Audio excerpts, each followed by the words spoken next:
Welcome back to the channel, guys. Today we're going to be showing you all how we make our venison summer sausage. So as you guys can see, we have all the stuff out for the summer sausage. We're going to be using the Bearded Butcher's old-fashioned summer sausage kit. We have two of them. One kit treats up to 25 pounds of meat. We're going to be doing 50 pounds of meat. So right here I have 40 pounds of venison. Right here I have 10 pounds of pork fat. I have jalapenos and my high temp cheddar cheese, and that's going to be all the ingredients. So we did cut up 75 pounds of deer, and we went ahead, processed all this, ran this through the grinder. We packaged them in 2-pound packs, 1-pound packs, and then have all of our back straps in these packs. So we're gonna go ahead, put this up in the freezer, and get going on our venison summer sausage. So we're gonna run through our Bearded Butcher kit. We're gonna see what all is in here. Just dump it. Right here we have our fibrous casings. These is what the summer sausage will be cased in, and these are not edible, so you do have to peel the casing off after you slice it up to eat it. We have sea salt and pepper seasoning. We'll put this in here real soon, actually.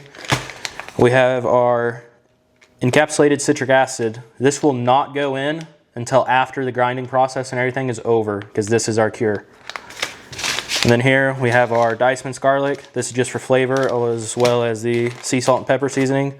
And then right here we have the salt cure. So we'll put these 3 steps in right before we grind. We're going to grind it through a big plate, and then we're going to drop down to a smaller plate and grind it again. And then we'll add in our citric acid, jalapenos that we're going to cut up, and cheese. So we got 50 pounds to do today. It makes 20 sticks of these. These sticks are pretty big. They're 2.5 by 25 inch, so 10 pack of sticks. I haven't decided yet how many sticks of what I want to do. We're probably going to do like 5 just cheese, probably 10 pepper jack with the jalapenos and cheddar cheese, and then probably 5 just original. So that's where we're going to get started. We're going to break this pork trim open. This is 10 pounds of pork fat. We're going to mix it in, and then we're going to mix in all of our seasonings.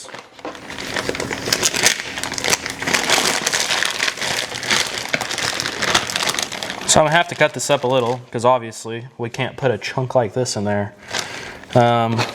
Never bought pork fat from this place, so I guess I got to get a cutting board, and we're going to start cutting up some of these chunks, make them a little smaller. Or smaller pieces like this, we can just go ahead and already throw them in there. And another important fact that I did not note, we have our smaller, this already has meat in it because we grounded it earlier, but we have our smaller plate, as you can call it here. We're going to be running it all through the bigger plate first. Okay, we have the pork fat all cut up and put in. Now we have the sea salt and garlic pepper seasoning and dried minced garlic. Yeah, so we're going to go ahead, open these up. We're going to pour about half in. Open this one. And then mix it, and then pour the other half in, just so it gets really evenly distributed. This smells amazing. Like, this is what it looks like. I'll kind of show y'all. Show them what that looks like in your glove. All this is sea salt and pepper. This is the minced garlic. A little thicker. Colby's is more like a powder. This stuff smells really good. I hope this is good. Just really want to mix it in so we get an even amount of flavoring throughout all of it. So we got the first 2 of the 3 seasonings mixed in. I have the salt cure. There's not very much of this, so we got it all mixed pretty well right now. I'm gonna just kind of lightly pour about half of the salt cure. If you see what this looks like, this is just like really thick salt. So go ahead and pour the rest of our minced garlic in here, since we got it pretty evenly distributed throughout the whole thing so far. It actually smells really good though.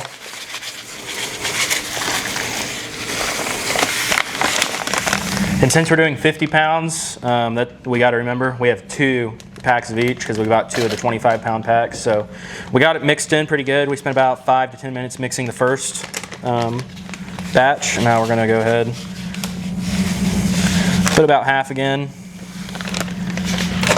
It smells really, really good.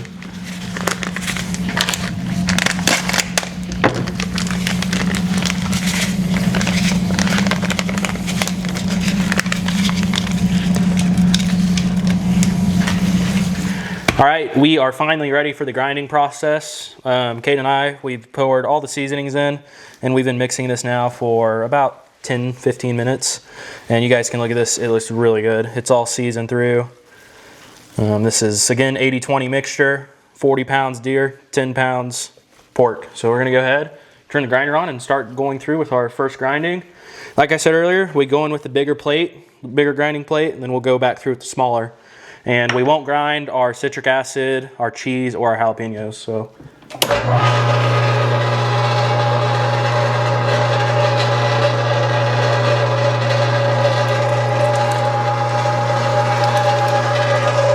You guys can see all that pork fat right there. That's gonna really incorporate nice after our second grind.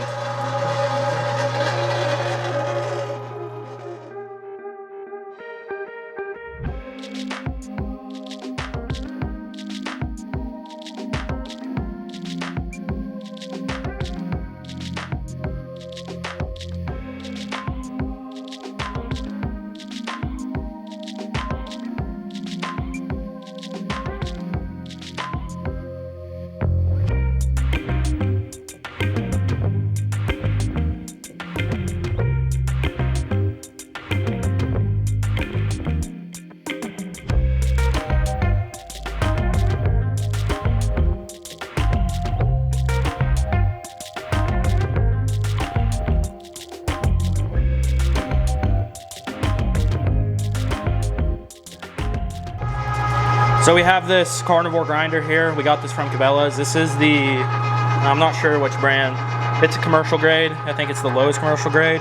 But if you've never grinded up fat, specifically pork fat, a side note is that it does grind a little harder. So it helps if it's halfway froze. Ours is not quite halfway froze, but it is pretty cold. And then I have the smasher, just mash it down. And it does pretty good, but it'll grind up a lot better on our second grinding. So. We're going to switch over to the smaller plate now. We're going to grind it all back into this tub, and then we're going to go ahead and mix our citric acid, our cheese, and our jalapenos. So now you guys can see we have the big plate here. We just swapped it for the little plate, and we're going to start running it back through.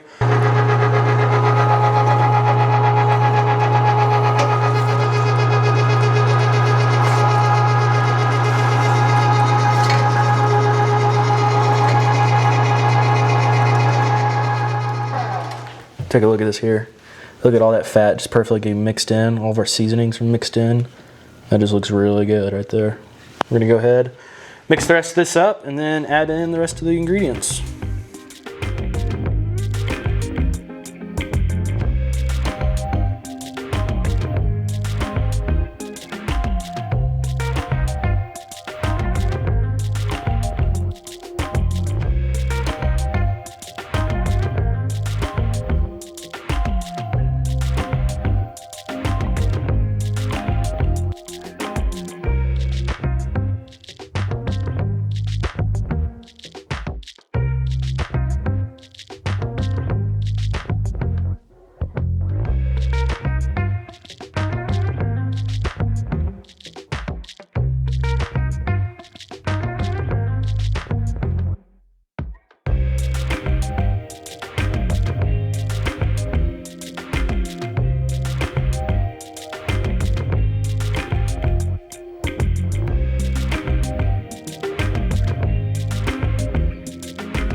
We have our jalapenos here.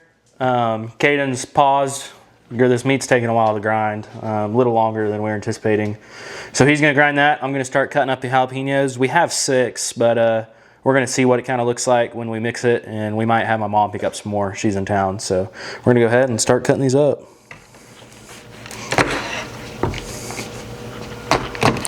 How I cut these up, I'm just gonna dice them. So I'm gonna get them like that.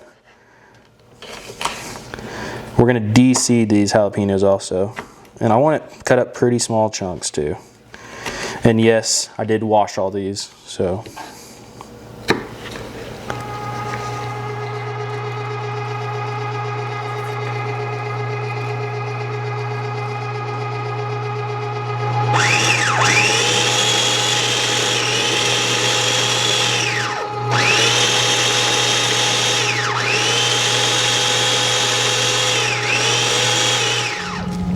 So we just chopped up with our little chopper the jalapenos, and they look really good.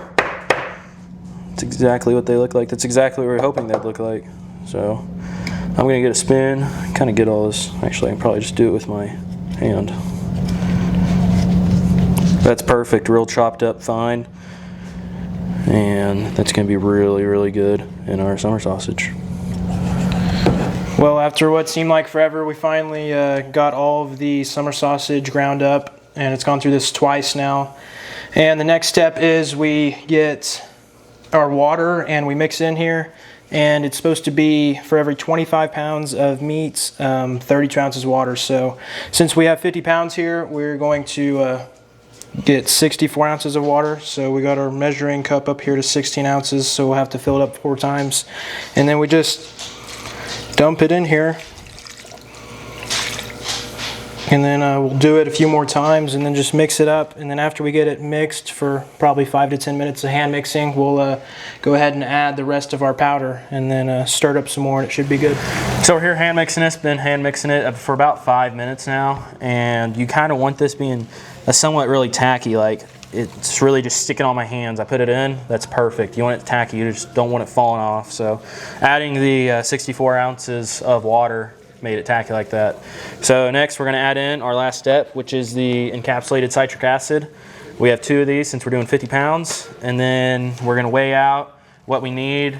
We're gonna do 5 sticks of original, 5 sticks of cheese, and then 10 sticks of the jalapeno and cheese. So it'll be 20 sticks total, each stick being 2.5 pounds. We're probably gonna plop it in the fridge for about an hour to 5 hours, and then we're gonna go put it on the smoker.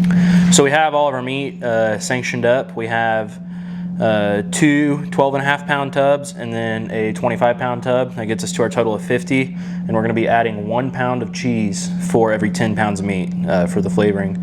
So we're gonna go ahead, like I said earlier, we're gonna do 5 sticks of just cheese and 10 sticks of jalapeno and cheese, and then 5 sticks of just original normal flavor. So we're gonna go ahead. We are looking to get like 1.25 pounds of cheese for just the cheese mix for the 12.5 pounds. All right, we have the cheese mixed in both batches. So now in the 25 pound batch, we are gonna add 12.5 jalapenos. Right now I only have 6, but I'm about to get some more, cut them up. Okay, so our next step, we are about ready to case our sausages. But first, you gotta get some lukewarm water. So I just filled this up. And then we have 5 casings because we're gonna do our all cheese batch first. I'm gonna put these 5 casings in this lukewarm water. Make sure they're fully submerged. And that just gets them pliable, easier to deal with. Yeah, I'm gonna leave them like that for about 15 minutes, and then we're gonna get back and start tubing these sausages. So unfortunately, we do not have a stuffer, so we have to hand stuff it with this stainless steel jerky gun. I did this a while back earlier in the season. Worked out good. It is just time consuming. So we're gonna go ahead, assemble the gun, and we'll show you all the process of how to tube it once the gun is assembled. Well, I think we got it pretty full. It's starting to come out, so. We're gonna put the lid on it and put it up, a tube of sausage. We're gonna make our first tube right now. And then he's gonna start injecting it, and I'm just gonna hold this out and make sure it's like pressurized up. You guys are about to see what I mean.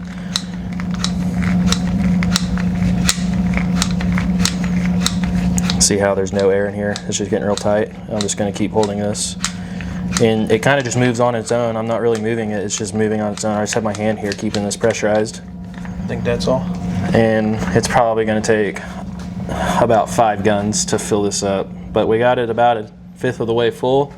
No air bubbles in here or nothing. It's super tight and compact. And that's how you do it with a jerky gun.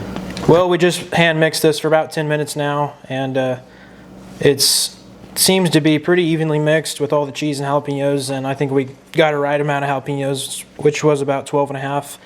And we've been at this for quite a while now, so we've tried several things to come up with the best time-efficient process, and kind of found that rolling them in long tube-like deals and then just dropping them down the gun is about the fastest thing that we've come up with so far, because it takes about 3.5 gun worth to get 1 casing done of sausage.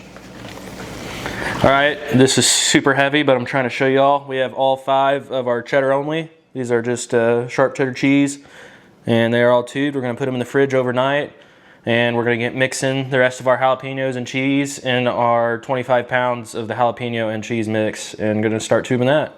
So it's a late evening. We've been at this since 11:30, and it's now 10:40, so let's get going. All right, we are back out here. It is the next morning, and we have all of our summer sausage ready to go. We did about 63 pounds. It filled about 18 1/4 of the casing. So we had about a casing and 1/3 or a casing and 3/4 left over. But these turned out really good. They sat in the fridge overnight. They're really tightly packed. Like, they look really awesome. So we're gonna throw them on the Yoder. We have the Yoder here behind me. It's just a smoker. We have it set on 165. We're gonna put these on. I'm not sure if we'll be able to fit all of them on. We're gonna put them on 165 for 2 hours. And then after that, we're gonna bump it up to 185 for 2 more hours. And then after that, we're gonna bump it up for 205 for 2 hours, or until the meat hits an internal temp of 155. So we're gonna go ahead and start placing them on.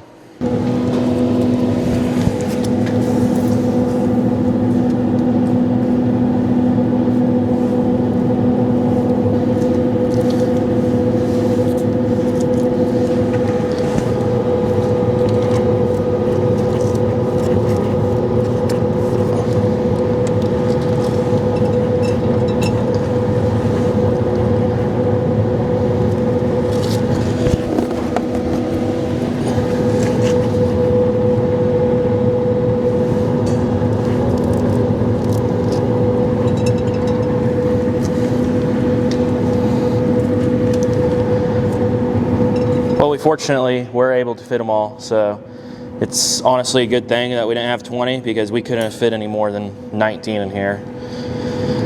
Then you're going to want to temperature probe these. So how I'm going to do this, I have my temperature probes here, got them threaded through our little hole. I'm going to pick out the middle of the bottom, so it's going to be this one. I'm going to poke that deep in there, and then my other temperature stick I'm going to take, and we're going to want to do the top, because the bottoms are going to cook a little faster than the tops. So I'm going to take this middle one right here. So now I have my bottoms probed, bottom middle, top middle probed, and we're going to shut this and let this get cooking.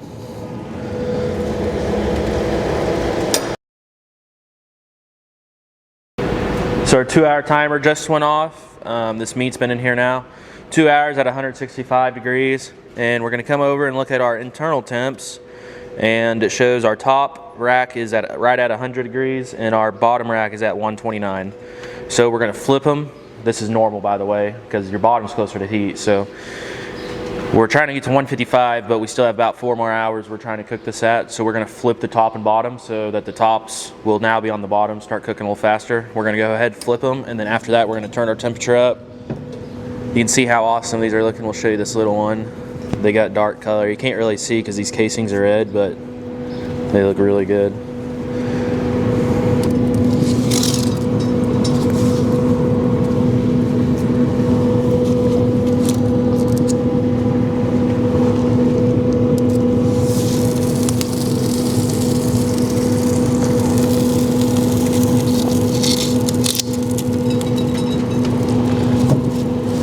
We just flip the bottom to the top, top to the bottom.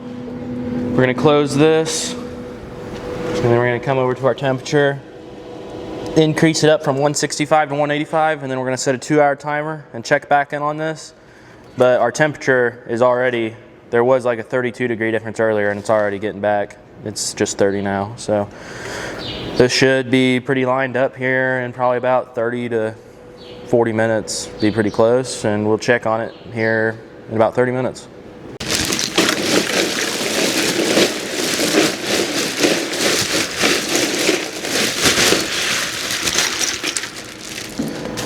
Finally done with the cooking process. It has been a total of about 5.5 hours. All of our internal temps are between 155 to 165, which is about what you want. You don't want any more than 165 and no less under 155. So an hour and a half ago we cranked it up from 185 to 205, and we are going to take these off and see how they turn out.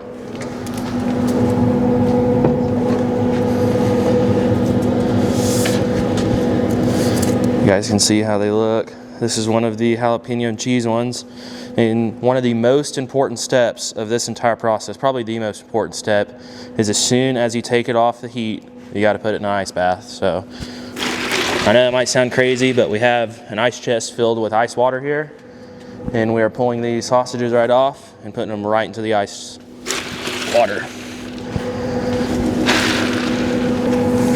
So the ice just really makes this set. That's why it's one of the most important steps. It sets in that citric acid, which is the cure.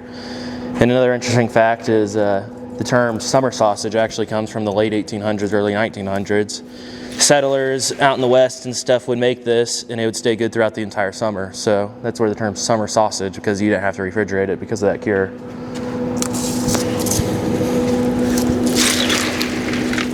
So our summer sausage has been in our ice bath for about an hour and a half, and they are finally cooled. I just temped them. They're about 65, all between 65 to 70 internal. You want to make sure they're underneath 80 degrees internal before you pull them out. So now that they're under that, we're going to pull them out. We're going to dry them off as we pull them out. And they look really good. I'm really anxious to try them. We're going to go ahead and put them in the freezer and try one here in about 2 to 3 hours when they get more chilled. They look really good. So we'll check back in with y'all here in about an hour or two when we cut into one.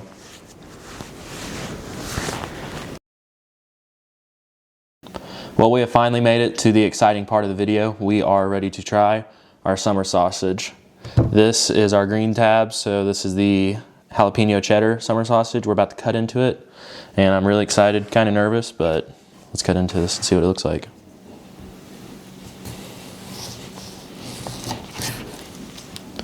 Oh yeah, that's what it looks like right there. You can see the cheese, a little bit of the jalapeno in there. It looks really good. We're going to cut us a little slither off.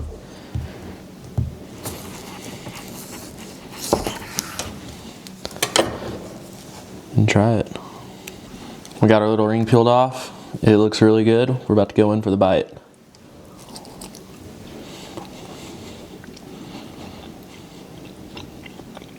It's really good. That's really good, guys. Again, this is the jalapeno and cheddar. We have original and we just have cheddar. The jalapeno, the 1 jalapeno to 2 pound ratio is actually perfect. I'm not a giant spice guy, but this has just the right amount of kick. It's really good. But that is how you do venison homemade summer sausage. So follow the steps, and thanks for watching. Don't forget to like and subscribe, and we'll see you all next time.